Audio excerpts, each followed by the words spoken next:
You're still in Santa mode there, Ron. Damn it. You've destroyed the illusion. Right. You Anyway, didn't give me a warning. Septic Shock Road Trip. We're still here, chilling out in Or no, we're not on the train anymore. We're still in the car, right? Are you no, driving we're or am I? relaxing at our cabin in the woods where things keep fucking landing from space. This guy with his space creatures. We're back in Maryland. We're back with another Dohler double bill. It's the Galaxy Invader and Blood Massacre. So off we go with the Galaxy Invader from 1995. So previously we spoke of the alien factor and Night Beast, and once more the woods of Maryland are teeming with alien life forms, right? Something lands in the woods, as per usual. There's a kind of slightly gill man looking man in a suit monster running around. But the real villain of this piece, I suppose, is an abusive, drunken patriarch called Joe, as played by Richard Ruxton in a torn t-shirt throughout. Not just torn. It was the shirt made me laugh a lot.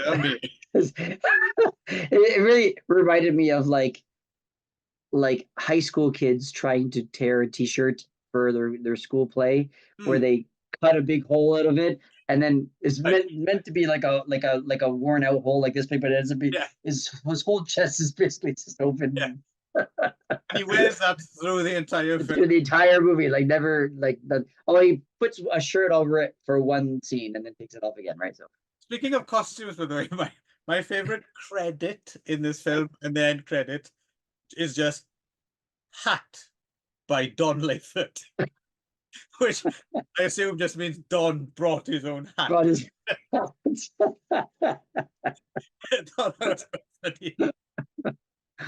or he played the hat.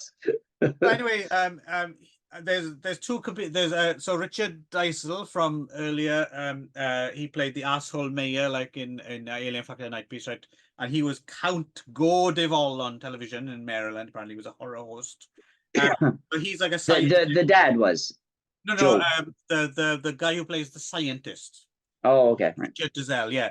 So he, you'd think it was the dad, right? He looks more like a horror host, but no, it was the mustachioed fellow. So it's a race against time. Is he going to find this thing that crashed in the woods, or is it going to be the Richard Ruxton character has got some kind of friend who I don't quite know, but he seems to be like a local, I don't know, like a fence or like the local crooked gangster guy or something like. But for whatever reason, he's called him over because they came across the creature in the woods. They shot him. He dropped this ball thing, and the alien has a laser gun as well, just like in Nightmare. And so then Richard Ruxton and this other dodgy fella, they try and get all the local rednecks out to hunt the gill man, right? So it's who's going to get there first, and who are the real cannibals. So yeah, it kind of plays out much like Alien Factor and Night Beast, except it's a little bit less. In a way, it's weird. In a way, he's refined his filmmaking a little bit, but at the same time, is slightly less ambitious. This doesn't have the high-heeled monster of Alien Factor. It doesn't have much like in the way of spectacle. Even Night Beast a bit more, but in another way, it seems a bit more like his directing chops have got a bit better. I don't know. What did you make? I quite enjoyed Galaxy Invader, but it's not. I would show someone Night Beast or something before this because it's a bit more of a. It's got the goofy monster and everything, whereas this is a bit more oddly subdued in a way, but kind of a better film. What do you think? Yeah, well, yeah, I would say so. As I was watching, I was like, this is definitely more of a film. This is definitely like yes, I agree with you totally. Like he's definitely become a better director and he kind of knows what he's doing more. And I even said that to myself. I was like, this is actually a movie for as I was watching it. The other one I didn't really. It was just sort of like a collection of random images that they strung together to make a movie. Whereas It's this one less, felt like it's less it bad. felt like there was a script and there was a you know, like a progression, and you know, he was setting up shots a little bit better, and so, you know, generally speaking it worked better. And yeah, it was, and I think he was trying something different rather than having like the evil space alien. This one was the nice space alien, and then the bad guys were really the humans, right? So in Right. the end, right? So so he was trying different tack with this one, right? And I do think, and I thought it started out quite well. I thought the first half really clipped along. I thought it was really well paced, and you know, it really had you know, well shot, and you know, and the performances actually. I mean, you know, to be said about like the terrible costumes or whatever, but I thought like they were like a lot of them were sort of proper actors. They were actually properly, rather than obviously a lot of like the earlier ones are just like people he found that were his friends or people on the street that reading, you know, reading a card off, you know, reading off of a card over. But these people were, they were like the local theater group that were really trying to act, right? So they were really going into the characters. I think it ran out of steam a little bit about halfway through when it was just them running Yeah. around in the woods looking for the gun, and it was just like looking for the gun, and now he's got the gun, now he's Right. got the gun, and Right. it's just okay. Who cares about this fucking gun? You know what I mean? Like so. Yeah, it's a bit padded Yeah, out, isn't it? In yeah. order, It was a bit yeah. It was a bit but too it's much still after a while, but lighter overall than the earlier films, I think, isn't it? yeah, yeah. And then you know, trying to go for like the bit of a twist ending at the end where you know they showed him, but they didn't have to, and right. And then the evil, you know, abusive dad falls down, and then that's the end. It was a bit of an abrupt ending, but yeah, but I thought it was, yeah. I mean, in general, I think it worked a lot better. Yeah, Could have been 20 minutes shorter, and it would have been like a pretty proper short tight film. movie. Yeah, Yeah, well, it's already pretty short, but I think yeah, that it was padded out a bit. Or if they had kind of extended it, used that 20 minutes to do more of like a different, like maybe a B storyline, or to, you know, do a little bit more with the alien itself, you know, like because the yeah, alien was just kind of like just kind of standing there doing this the whole time in the rubber suit, yeah. right? That's the So thing it if they'd lost done was more the to yeah. expand that storyline, I think they could have done a little bit better with that, right? If it So was a mixture of this film and the aliens from the earlier film, maybe like would have been, because right, the earlier film definitely had better alien stuff, I think, but slightly more sure, imaginative. yeah, Um, yeah, did have some quite funny lines in this one as well. I mm, quite like the bit where he goes into a bar and he says something like, "Can I get a you know, like a vodka martini, you know, easy on that," and then shaking it, and the waitress goes, "No," and then he goes, "Can I get a beer?" Yep, that yep. was quite funny. Yeah.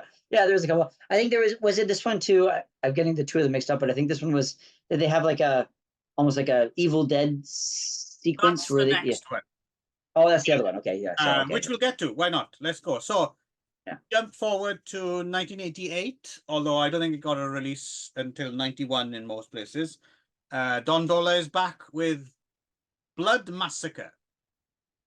And So before we go on to the movie itself, can let me just ask, what exactly does the term blood massacre mean? Because a massacre is a massacre of something. You can't massacre blood. You can have a bloody massacre. So I was like, is this basically just two random horror yes, words strung together with no meaning? Because yes, I was trying to think answer like, is yes. what would a blood massacre even mean? It would just be someone killing blood. You know, like it's like I don't know what that means. So yeah. So Yes, in okay. answer to your So question, yes, it's two random words put together. right. Okay. It's that's why over the years I've gotten this film mixed up in my memory with other things. Because which one was that? Which massacre was? Right. Which yeah. Um, Which yeah. random two word horror words was it? Yeah.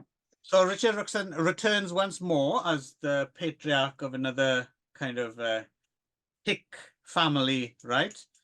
And well, so we did forget to mention Galaxy Invader, of course, does include Don Dohler's regular leading man, George Stover, who's also Right. John Waters films. And yeah, George Stover gets a bit of a different role this time, right? Rather than Mm. the kind of I don't know what you'd call. He's always kind of looks a bit clueless, doesn't he, George Stover? Yeah. But this time he's a He's hard. definitely not leading man material usually, in most wouldn't think so. So But this time he's a hardened Nam vet psychopath, right? right. Which made me chuckle to begin with. But I have to admit, I kind of he's sold me on it maybe towards the end of the film. Like Yeah, yeah, yeah. fair enough, I went with it. George Stover as this character, right? And he's one of four. There's him, his uh, friend Jimmy, his Nam vet Jimmy, Jimmy's brother, and the brother's girlfriend, and they're kind of a bickering kind of bunch of career criminals, I guess. And you know, Ron, I don't know about you, but if I was in a gang and I needed money quick, of course I would rob The video store. The video store. your That's rental store. that's target number one. Yes, Because you know that's where the money is, right? and it's also where a blood massacre occurs. Yes. Yeah, this did make me laugh. I was on. It's a shame we're not watching a high def. I was on the lookout. I was assuming Don Dohler would have plastered the video store with posters for his own films and his own films, but I couldn't quite see anything well enough. But I'm guessing right. there might be some nightmares Yeah. posters or video cassettes in there. But anyway, the blood massacre occurs. So of course they're on the lam and they have to hide out. So they choose this house seems to be run by a hog farmer, right? It seems is Ruxton character who lives there with his wife and his two. Well, so yeah, so they run across one of the daughters and basically they carjack her and take her back to the family house, which also has some random girls from the city staying at for some reason. I'm not quite sure of all the places in the world. Yeah, there are a lot of characters I couldn't quite figure out who they all were or why they were there. Yeah. Why they vacation at a hog farm? Yeah, I don't know. In rural Now, Maryland. Correct me if I'm wrong. I believe at this point in the movie, didn't they make like an obvious reference to the last house on the left? And didn't they say like, "Oh, just drive up here and it's the one on the left"? Yeah, didn't they say like that? Yeah, because it's very much like a last house on the left inspired movie, right? So. Right. Yeah. So spoilers here, and I do mean go watch the film and come back and rather because just to get in my head is that I think this may possibly be the best of Don Dohler's films. I think having not seen maybe a couple of the later ones, my guess is this is probably Don Dohler's masterpiece, right? Yes, so the spoilers is, of course, I mean, from the get-go, the girl they carjack and take back, you can tell there's something a bit wrong with her because she's immediately turned on by all this kind of violence and drama and she's just getting off on it, right? Whereas the rest of the family seem kind of normal, including Grace Stahl, who's the hot daughter who does calisthenics. Thought, Ron probably fancies her a bit, I thought. She seemed like a Ron type. Sure. Yeah. She was cute. Not in anything else, unfortunately, I checked. Nothing, yeah. So but it turns out that once again, who are the real aliens, monsters, cannibals, insert here. Turns out they are a family of cannibals, right? Murderous cannibals, and so the rest of the film, George Stover has to revert to his ways I assume he used in the jungles of Nam. Right.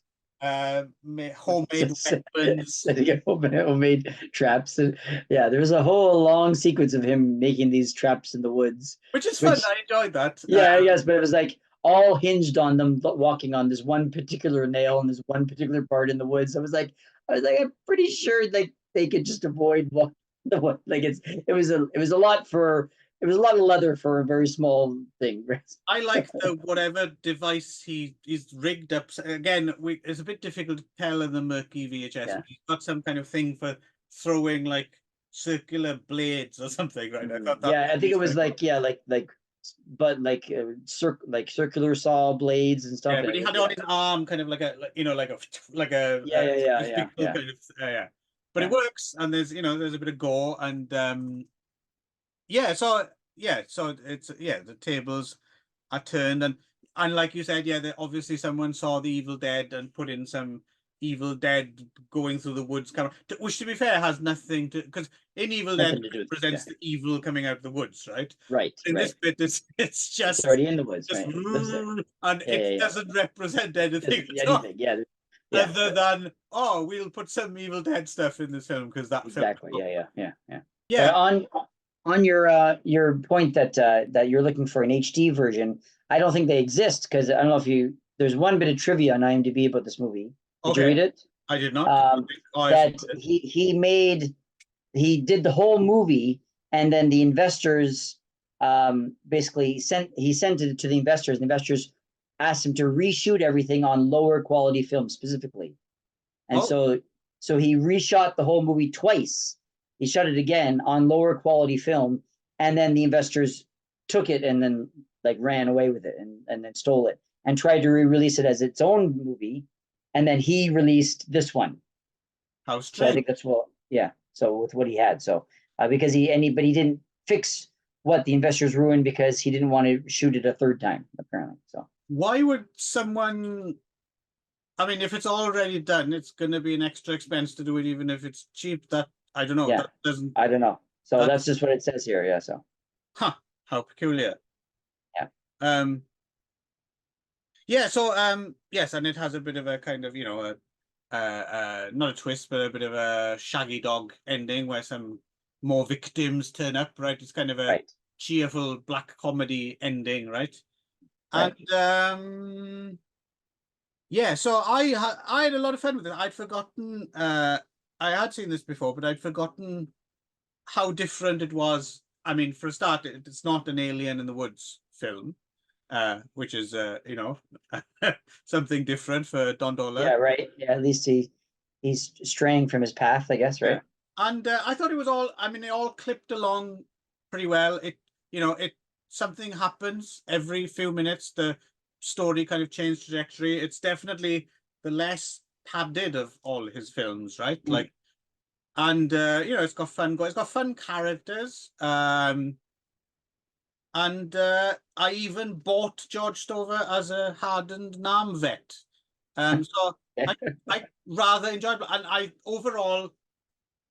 I think I think it's got to be the best because he's tightened everything up and it's well done and yeah, I think this is Yeah, I could say definitely you could see a progression of him as a director, right? If you yeah, watch all four of these movies, you can see that he's improving as a director. Right? We yeah. watched them all chronologically, right? The last episode was Yes, we did. earlier Yeah. too, right? Yeah. So I yeah, mean, so you can definitely see that he's improving in what he's doing, and yeah. yeah. So he stopped directing soon after this. Am I correct? Oh, no, he does direct another two, uh, but the thing is, they're a little bit further on, so we're still at the tail end of the shot on 8mm, 60mm era, right? And he does two more films, a sequel to Alien Factor, and I think something called Dead Hunt. And at least Dead Hunt is shot on video because there's a fun documentary about Don Dohler called uh, uh, Blood, Breasts, and Beast, or some variation of those three words. And they show him in progress shooting. I think it's called Dead Hunt or something. I don't see anything called that. So according to the IMDb, his next movie after this was 10 years later called Harvesters. No, he's just a producer. We'll get to that in a minute. No, this is that's the writer. Sorry, this is the writer. As Oh yeah, directing, Dead Hunt. Yeah, Dead yeah, Hunt. Okay, you're yeah, right. yeah. Okay. And I suspect Alien Factor is the same. So I think I haven't seen those two, so I might be being unfair. He might have actually, he might have sharpened his chops, and they might be the best films. But I suspect once you jump to video shot on video quality, I think you're probably looking at it. My guess, I will watch those two, but my guess is I'm not getting my hopes up. I think he probably peaked with Blood Massacre. Right. Okay. But Harvesters, you'll be thrilled to hear, Ron, because I didn't realize this. I have a copy of Harvesters. It's not directed by Don Dohler, but he's like writer producer on it. But what I Right. didn't realize until this time watching Blood Massacre, and then had a cursory look at Harvesters, and I thought, hang on, that plot synopsis sounds very familiar. So Harvesters seems to be a remake of Blood Massacre.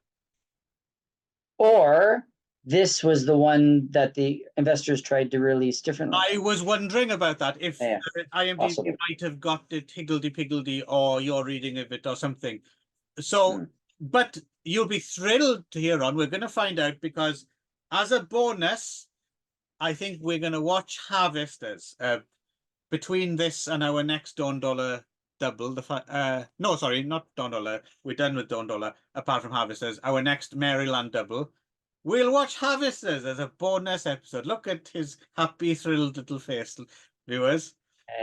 Because I've got a CDRW rip of it here. I've had it for like 20 years and I've never seen it. So it's time to strap on Harvesters and see how it compares to Blood Massacre. All right. So Great. yeah, so we're looking at Harvesters, one off, just that next time. Continues them, is also shot in Maryland. So, and then we'll have another Maryland double, and then we're out of here on to the next state. Anything else you want to say about Galaxy Invader or Blood Massacre before we go? No, I do have one question though. Like, so, I mean, I wouldn't say these movies are particularly that they stand out particularly more than other movies. So what is it about this guy, Don Dohler, that makes him stand out for fans of this type of movie? Because for example, prompting you to do 2 double bills for him, which we haven't done for any other directors. What makes this guy so special? Because I didn't really see much that made him. I mean, they're okay. I mean, and some of them were less than okay, but I don't see what is it that makes him as a director more, well, I don't know more if notable. I would single him out as special, but he has a consistency. I mean, if you're talking these kind of regional filmmakers, a lot of people would have just made 1 or maybe 2 or something like that. But Don Dohler seems to have been consistently at this right through the 70s and 80s. And you could even, I mean, if you subscribe to the auteur theory, you could argue that he fits that pattern because he returns to certain themes again and again. And I think his films have a certain charm and they have a certain ambition. He reminds me a little bit of, when we get to Wisconsin, there's another filmmaker, even more prolific, Bill Rebane. And this A Galaxy Invader reminded me a little bit when they go to the bar and they get all the drunken rednecks to join them. There's a very similar scene in a Bill Rebane Bigfoot film, but in that one they're just hunting the Bigfoot rather than alien. And then I made the connection. Oh yeah, Bill Rebane in Wisconsin and Don Dohler certainly have a lot in common as well. But again, I wouldn't say either one is like more special than the other, but it's just, it's a little focus on some dudes who are trying to do it for themselves, right? Right. At a certain point in time. But I mean, that's essentially what we're doing with the Septic road trip. Yes. The guys that do this, right? So I'm just wondering what made Don Dohler so special that necessitated 2 double bills for him. Other people, right? Why not? Okay, I was just like, why? I mean, also, like, I know, like, our friend Gino, when you said you were doing this, he was like, Don Dohler, I'm in. Or so I was like, I was like, they were okay, and they were kind of kind of in this kind of vein of movies. I know why you chose them, but I'm just wondering why specifically does he stand out for people? I don't know. Yeah, no, it's a good question. I mean, I suppose basic goodwill, I suppose, more than anything else. Okay. Yeah, no, it's a valid. I know what you mean. Like, why I think more than I think because maybe when you're getting down to this level, I suspect there are better films, but I'm not, like, for instance, Deadly Spawn, right, was a great example of something that really knocked it out the park, right? But they didn't necessarily go on to carry on making a whole bunch of similar, So I think it's the consistency. I think it builds up like a little bit of it's a kind of Don Dohler like that, as opposed to wow, Don Dohler, if you see what I mean. Oh, okay, I see. Yeah. All right. Well. Yeah. Okay. So right, and we'll have a little bit a slight little dollop of Dohler with our Harvesters bonus. A dollop of Dohler. A dollop of Dohler. Until then.